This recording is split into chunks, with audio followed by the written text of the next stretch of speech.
여러분, 새로운 것, 새로움이라고 하는 말은 우리의 가슴을 뛰게도 하지만 한편으로는 두렵게도 합니다.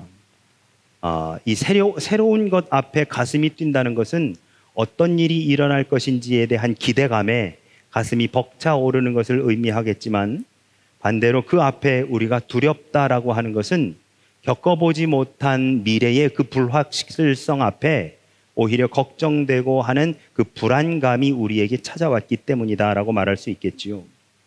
오늘 본문의 말씀, 이 여호수아의 말씀은 이제 이스라엘 백성들이 요단강을 앞에 두고 그 너머에 있는 가나안 땅을 바라보면서 겪는 이 새로움이라고 하는 그 현상, 현실 상황을 이야기하는 것입니다. 새로운 환경과의 만남 앞에 그들은 뭐라고 할까요? 가슴이 뛰는 그 기대감도 있었지만, 한편으로는 어떤 일이 벌어질까라고 하는 두려움 가운데 거했을지도 모릅니다. 한번 여러분, 그때 그 이스라엘 백성들을 우리가 한번 상상해 본다면, 출애굽을 한 이후 40년 동안 광야에서 떠돌아 지내던 그 유목민의 삶을 살았었던 그 이스라엘 백성들이 이제는 이 요단강을 건너가면 이제 새롭게 펼쳐지는 그 땅에서 자신들에게 소위 정착민으로서 살아야 하는 그러한 삶이 펼쳐지는 것이지요. 40년 동안이라고 하는 것은 여러분, 그들에게 그 유목민의 삶이 이제는 익숙해져 있는 바로 그러한 것을 의미합니다. 심리학에서 여러분, 이 위기라고 하는 말을 하는데요. 우리가 흔히 위기라고 한다면 어떤 일이 우리에게 닥쳤을 때를 말하지만, 심리학에서 위기라고 하는 것은 지금까지 쭉 이어왔었던 일이 아닌 그 무언가 새로운 일이 벌어졌을 때를 위기라고 합니다. 이를테면 정말 죄송합니다만 어떤 분이 이 뭐라고 할까요? 그 사지를 전혀 쓰시지 못하고 소위 식물인간이 되어 15년째 병석에 누워있는 그분의 또 하루의 삶이 위기겠느냐? 아니면 그렇게 했던 분이 이제 갑자기 몸이 움직이기 시작해서 벌떡 일어났을 때가 위기겠느냐? 여러분, 언제가 위기라고 생각하십니까? 여기서 말하는 위기라 함은 아까도 말씀드린 것처럼 내가 생각하지 못했었던 위협이 내게 다가온 것을 위기라고 하는 것이 아니라, 지금까지 내가 살아왔었던 이 일련의 일들 말고 새로운 일이 벌어지는 것을 위기라고 했다면, 이 식물인간으로서 15년을 살았던 사람의 또 하루가 위기가 아니라 이분이 벌떡 일어나게 되면 생겨나는 것이 바로 위기다라고 하는 것이죠. 이스라엘 백성들이 지금 40년 동안 이 광야에서의 살다가 이제 그들에게 이 요단강을 건너가면 펼쳐질 이 새로운 일 앞에서 소위 이 이스라엘 백성들은 위기라고 하는 것을 느끼게 되어지는 겁니다. 더군다나 이 가나안 땅은 비어있는 땅이 아닙니다. 이 가나안 땅에는 이미 가나안의 7개 족속이 이미 거기에 터를 잡고 살고 있기에 그들을 대항해서 싸워서 쫓아내 그 땅을 차지해야 되는 것이 이들의 소위 미션이었지요. 광야에서 살아가는 것과 가나안 땅에서 살아가는 것은 큰 차이가 있습니다. 광야에서는 불기둥과 구름기둥이 인도해 주는 대로만 따라가면 됩니다. 그런데 가나안에서 삶은 집을 짓고 정착해서 사는 정착민으로서 이제 살아가야 합니다. 광야에서는 매일 아침에 일어나면 들판에 만나와 메추라기가 하나님께서 허락하신 것들을 그냥 먹고 마시면 됩니다. 그런데 이제 가나안 땅에서는 스스로 개척하여 땅을 일구어 농사를 짓고 거기에서 나는 것을 먹고 살아야 됩니다.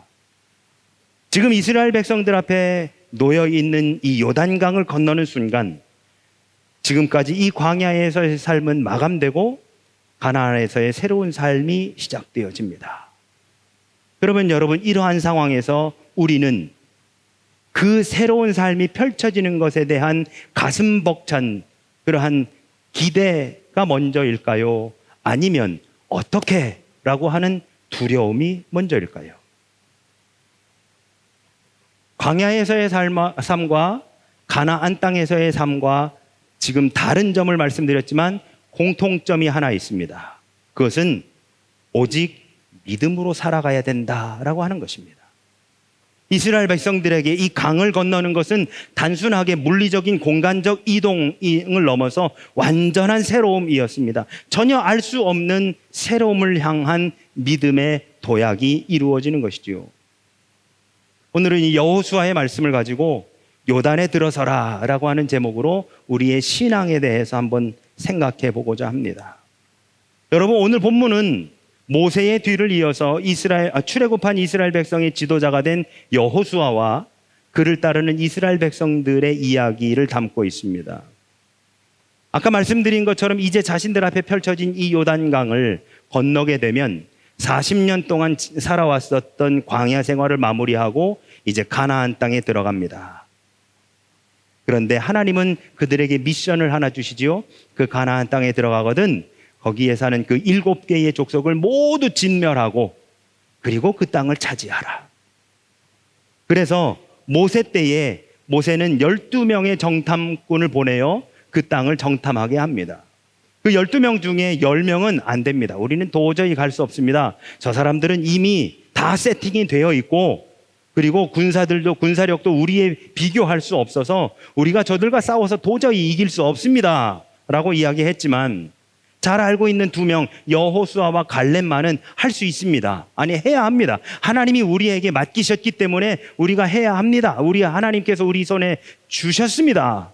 그러므로 우리는 순종하고 해야 합니다 라고 그 2명이 이야기했지요. 그리고 이후 이스라엘의 지도자가 된 여호수아에게는 넘어야 할 산, 그러나 넘지 못할 산이 하나가 있었습니다. 그것이 무엇이었느냐? 모세였습니다.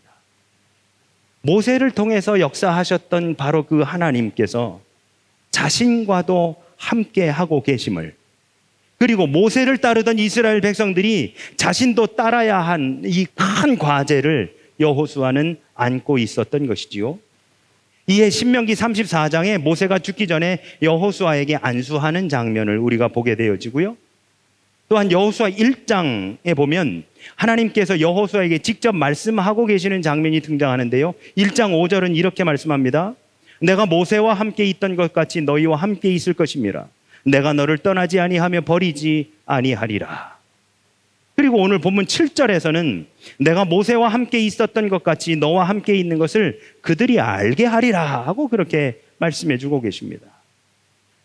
또한 이스라엘 백성들에게도 큰 숙제가 하나 있었습니다. 뭐냐면 이 새로움을 향해 나아가는, 이 요단강을 건너 가나안 땅이라고 하는 새로움을 향해 나아가는 이 이스라엘 백성들이 이제 준비해야 되는 것이 있습니다. 여러분 한번 생각해 보시죠. 이 요단강을 건너가면 거기에 7개의 족속이 살아요. 그래서 이들을 전부 다 진멸하고 그 땅을 차지해야 됩니다. 그러면 이스라엘 백성들에게는 요단강을 건너는 게 미션이 아니고 그들에게 뭐가 미션이냐면 이 7개 족속을 물리치는 게 미션입니다. 그러면 요단강 건너기 전에 이 이스라엘 백성들은 뭐 해야 될까요? 전쟁 준비를 해야죠. 전쟁 준비를. 무기를 준비하고 전쟁에 필요한 전략을 세워야 됩니다. 전쟁을 하는 동안 먹을 식량을 준비해야 하고, 또한 전쟁에 나갈 사람들을 지파별로 다 모아서 그 지파별로 진영도 꾸려야 되고 이 사람들을 훈련도 시켜야 됩니다. 이것이 지금 가나안을 앞에 두고 있는 이스라엘 백성들이 지극히 상식적으로 준비해야 되는 것들이 바로 이 전쟁 준비라고 하는 것이지요. 그런데 이스라엘 백성들은 이 가나안 땅 입성을 목전에 두고 전혀 다른 것을 하고 있는 것을 오늘 우리 말씀 속에서 보게 됩니다. 5절과 6절의 말씀을 보시면 여호수아가 또 백성에게 이르되 너희는 자신을 성결하게 하라. 여호와께서 내일 너희 가운데에 기이한 일들을 행하시리라. 여호수아가 또 제사장들에게 말하여 이르되 언약궤를 메고 백성에 앞서 건너가라 하매 곧 언약궤를 메고 백성에 앞서 나아가니라. 칼을 준비하라는 말이 없습니다. 전쟁을 위해 훈련을 준비하라는 말이 없습니다. 식량을 준비하라는 말도 없습니다. 어디를 봐도. 이 말씀을 보면, 이 5절과 6절의 말씀을 보면 이건 전쟁 준비가 아니고 뭘 준비하는 것 같으냐면 예배 준비하는 것 같습니다. 너희 자신들을 성결하게 하고, 그리고 제사장들이 언약궤를 메고 제사장들 앞에 가서 거기서 행하라 라고 하고 있으니 말입니다. 정확히 말하면 여호수아를 필두로 이스라엘 백성들은 전쟁 준비를 하는 것이 아니라 오히려 하나님께 예배를 드리고자 준비하는 듯합니다. 그러면 여러분, 그 이유가 도대체 뭐였을까요? 아니, 지금 전쟁 준비를 해도 밤을 새가면서 전쟁 준비를 해도 모자랄 판국에 이스라엘 백성들이 소위 이렇게 예배 준비를 하고 있는 것처럼 보이는 이유가 도대체 뭐였겠느냐는 말씀입니다. 그것은 지금 이스라엘 백성들은 전쟁의 승리보다 더 중요한 것이 있다는 것을 알았기 때문입니다. 전쟁은 누구에게 속한 거예요? 하나님께 속한 겁니다. 전쟁은 하나님께 속한 것이니 이스라엘 백성들은 뭐만 하면 됩니까? 하나님과의 관계성만 맺으면 되는 겁니다. 여러분, 우리네 삶은 하나님께 속한 것입니다. 믿으십니까? 믿으십니까? 우리네 삶은 하나님께 속한 것입니다. 우리가 무엇을 이루고자 아무리 애써봤자 우리의 노력으로 되는 것은 아무것도 없습니다. 물론 그렇다고 해서 최선을 다하지 말자는 것이 아니에요. 우리의 뜻대로 이루어질 수 있는 것은 이 땅에 아무것도 없습니다. 그러면 우리는 뭐 해야 됩니까? 하나님과의 관계성을 이루어 나가야 되는 것이죠. 이 모든 것을 다 하나님이 다스리시고 통치하시며 인도하신다라고 하는 것을 우리가 믿음으로 고백한다고 한다면 그 하나님과의 관계성을 잘 맺기 위해 노력해야 되는 것이 바로 우리의 본분이 아니겠습니까? 이스라엘은 전쟁의 승리로 존재하는 민족이 아니라 하나님께 순종함으로 유지하는 그러한 민족이었던 것입니다. 바로 우리가 그런 사람들 아닙니까? 이 땅에서의 전쟁은 하나님께 속해 있는 겁니다. 이 땅에서 되어지는 모든 일들은 다 하나님께 속해 있는 겁니다. 그러면 우리는 그 모든 일을 하나님께 맡기고 하나님과의 관계성을 유지하기 위해 영적으로 더욱더 그 믿음의 성장을 위해 노력해야 나아가는 것, 바로 그것이 오늘날 우리들이 해야 되는 일들인 것이죠. 그래서 이스라엘 백성들이 마치 그 요단강을 건너기 전에 전쟁을 준비하는 것이 아니라 예배를 준비하는 듯한 모습을 보이고 있는 것이 바로 그 이유 때문이라는 것입니다. 레위기 11장 45절에 보면 이렇게 말씀합니다. 나는 너희의 하나님이 되려고 너희를 애굽 땅에서 인도하여 낸 여호와라. 내가 거룩하니 너희도 거룩할지어다.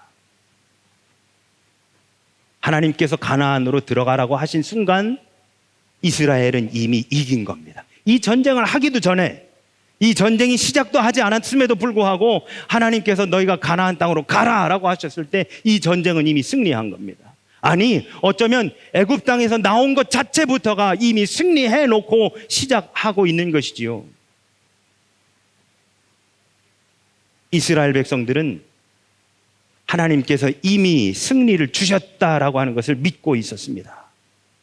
그러나 이제 정말 중요한 전쟁이 남았습니다. 그것은 가나안 일곱 족속과의 전쟁이 아니라 가나안 땅에 정착해서 살아가는 동안 하나님을 떠나지 않고 스스로를 더럽히지 않으며 온전히 하나님을 예배하는 거룩한 백성이 되어야 하는 바로 자기 자신들과의 싸움입니다.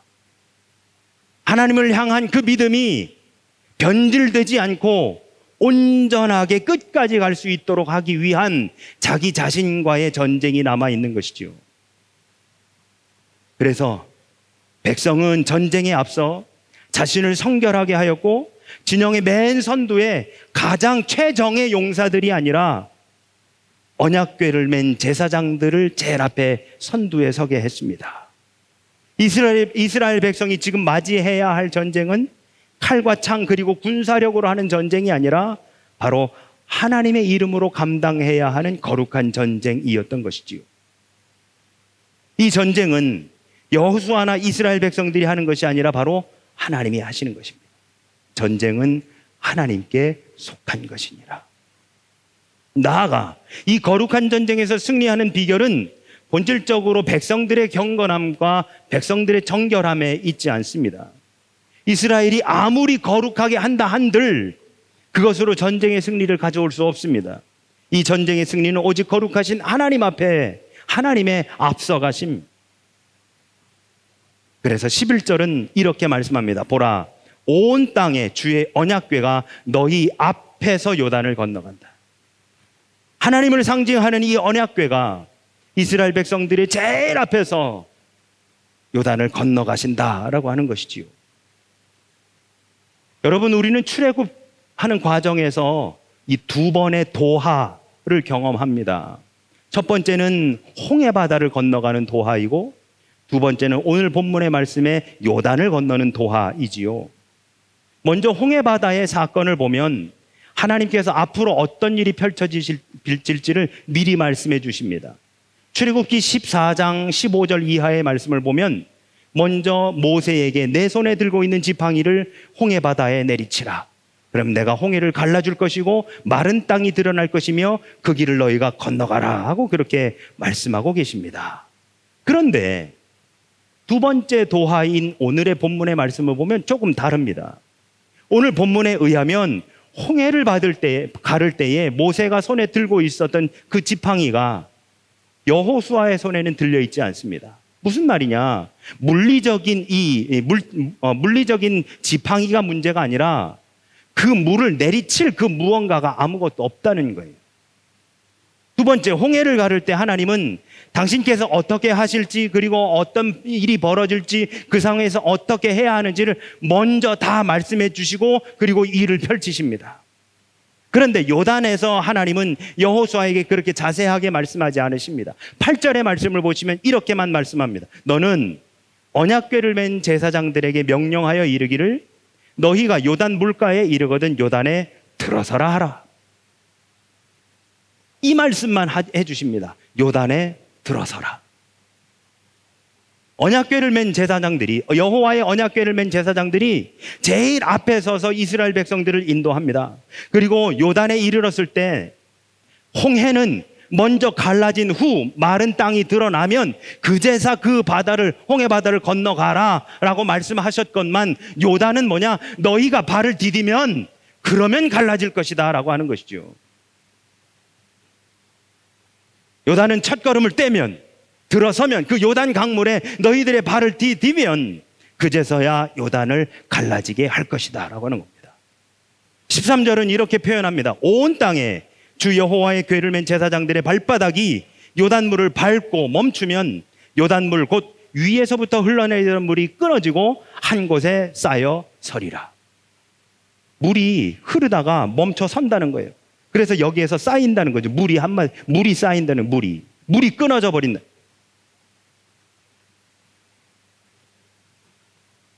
보셔요, 여러분. 홍해는 먼저 갈라졌습니다. 하나님께서 먼저 갈라질 것이라고 말씀해 주셨고, 모세의 손에 들려있던 지팡이로 홍해 물을 쪘을 때 홍해가 갈라졌습니다. 요단은요, 요단은 너희가 먼저 물에 발을 디디면 그때 내가 갈라주리라 하시는 겁니다.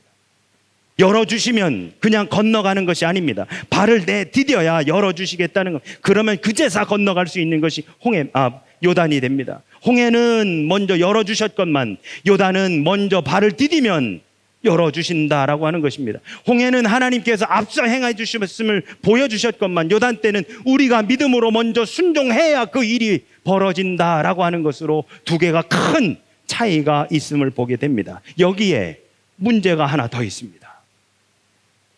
요단강은요, 추수 때인 오늘로 이야기하면 4월과 5월경에 물이 제방까지 가득 차서 잘못하면 그 물이 범람할 수도 있다라고 하는 거지요.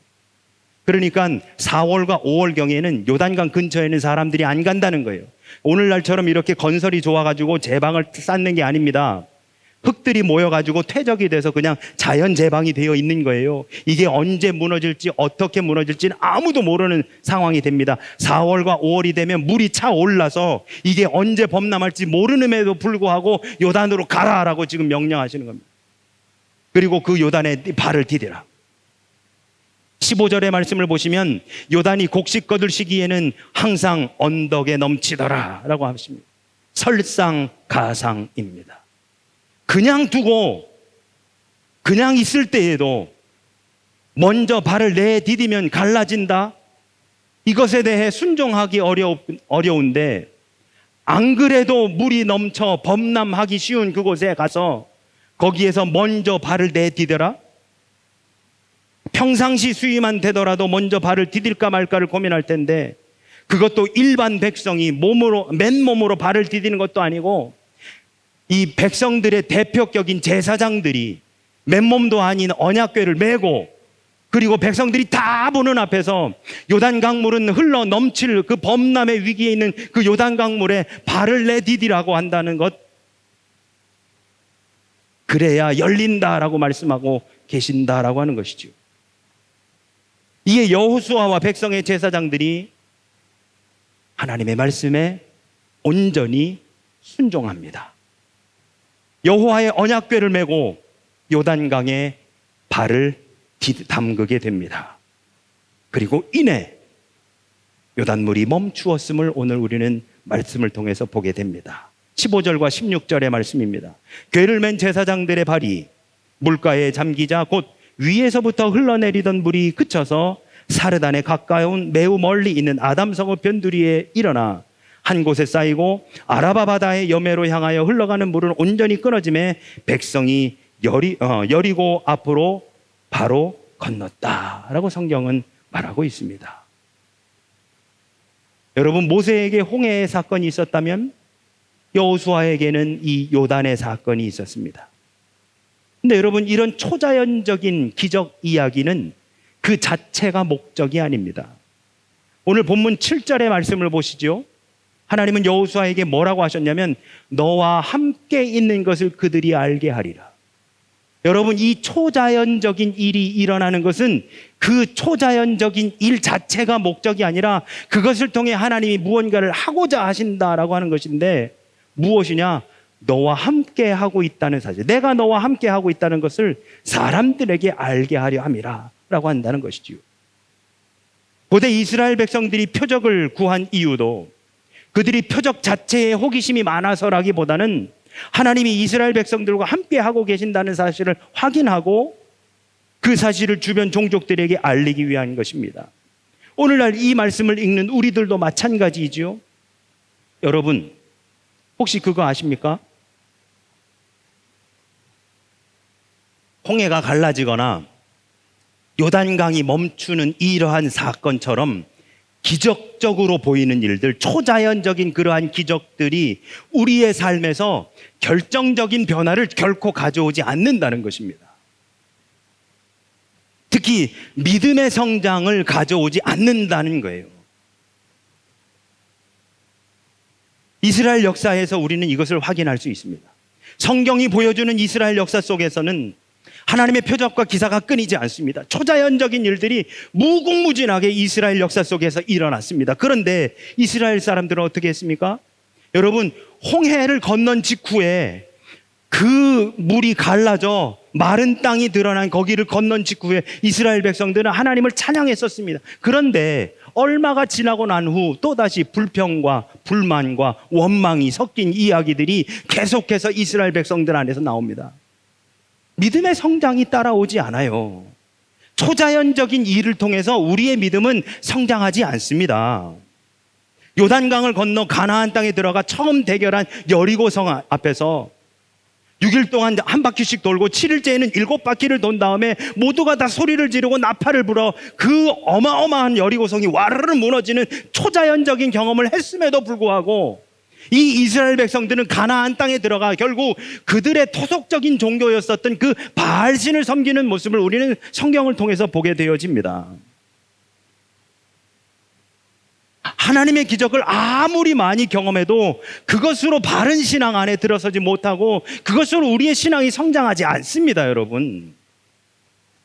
성경 이야기까지 들어갈 필요도 없습니다. 우리도 늘 일상에서 경험하는 것이지요. 생각해 보실까요, 여러분?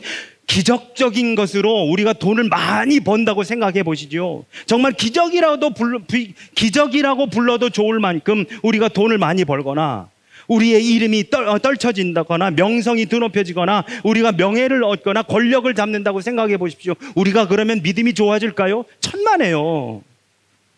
하나님의 놀라운 표적과 기사를 경험하는 바로 그 순간은 소위 한순간의 그 황홀한 경험으로 그치고 맙니다. 우리에게 신앙의 도약을 가져오지 않는다는 말씀이에요. 그러면 믿음의 성장은 어떻게 되어지는 것이냐? 믿음의 성장은 그 초자연적인 기적이 아니라 순종에서부터 나오는 것입니다. 순종에서. 홍해에서 먼저 기적을 펼치신 하나님, 그래서 모세가 잡고 있는 그 지팡이를 홍해 물에 담그면 내가 물을 갈라줄 것이고 그 길이 마를 것이며 그 길을 건너가라 다 알려주셨던 하나님, 그렇게 기적을 보여주셨음에도 불구하고 거기를 건너가며 하나님의 위대하심을 찬양했었건만 이스라엘 백성들은 또다시 원망하고 불평하고 불만 갖고, 그래서 하나님은 이번에는 요단강에서는 어떻게 하시느냐, 너희가 먼저 순종해라. 그래서 발을 먼저 그 물 위에다가 얹어봐라. 너희 발을 먼저 순종하는 마음으로 내디디면 그제서 내가 열어줄게 라고 그렇게 말씀하고 계시더라라고 하는 것이지요. 그것도 잔잔한 물이 아닙니다. 범람 위기에 놓여져 있는 그 수위 높은 바로 그 요단강에 가서 그것도 언약궤를 메고 제사장들이 먼저 발을 내디디면 내가 그제서 열어줄게 라고 말씀하고 계신다는 것이죠. 여러분, 우리의 믿음의 도약은 하나님의 말씀에 그 말도 안 되는, 전혀 상식적이지 않은, 아무리 생각해도 동의할 수 없는 그 하나님의 말씀에 순종할 때 비로소 믿음의 성장은 이루어지는 것입니다. 우리는 믿음으로 한 걸음 더 올라서게 되어 있는 것입니다. 내 생각으로는 안 되는 거야. 이 생각은 이건 도저히 할 수 없어. 도저히 이거는 인정할 수 없어라고 하는 바로 그 말씀에 순종할 때 요단강이 갈라지는 겁니다. 그리고 그 요단강이 갈라지는 순간, 내가 믿음으로 순종하여 요단강이 갈라지는 순간 우리의 믿음은 한 단계 도약하게 되는 것이죠. 내 아들 독자 이삭을 데리고 모리아산에 가서 나에게 번제로 바치라고 했었던 그 하나님의 말씀에 온전히 순종했던 그 아브라함의 순종, 물 위로 오라라고 하시는 예수님의 말씀에 풍랑이 있는 바다에서 그 배 위에서 자신의 발을 물 위로 올려 놓았었던 그 베드로의 바로 그 순종, 이 잔을 내게서 옮기실만 하거든 옮겨달라고 기도하셨지만 최후에는 그 십자가를 지고 골고다에 오르셨었던 예수님의 바로 그 순종. 사랑하는 우리 영광의 성도 여러분, 하나님은 모세의 뒤를 이어 이스라엘의 지도자가 된 여호수아에게 몇 번이고 언약해 주셨습니다. 내가 너와 함께 하리라. 내가 너와 함께 한다는 것을 사람들에게 알게 하리라. 하지만 그 방법은 여호수아의 순종에서 시작되어지는 것이었습니다. 하나님, 제가 이야기하면 뭔가가 기적이 이루어져서 하나님이 살아계시다는 걸 보여주시옵소서. 천만에 언약궤를 메고 요단에 들어서 그럼 내가 갈라줄 거야. 언약궤를 메고 안 그래도 범람 위기에 있는 그 요단에 발을 내디뎌 순종부터 해. 그러면 내가 너와 함께함을 보여주겠노라. 바로 그것이 하나님의 방법이라는 것이지요. 머뭇거리거나 자의적인 해석으로 변질된 순종이 아닌 목숨을 건 순종.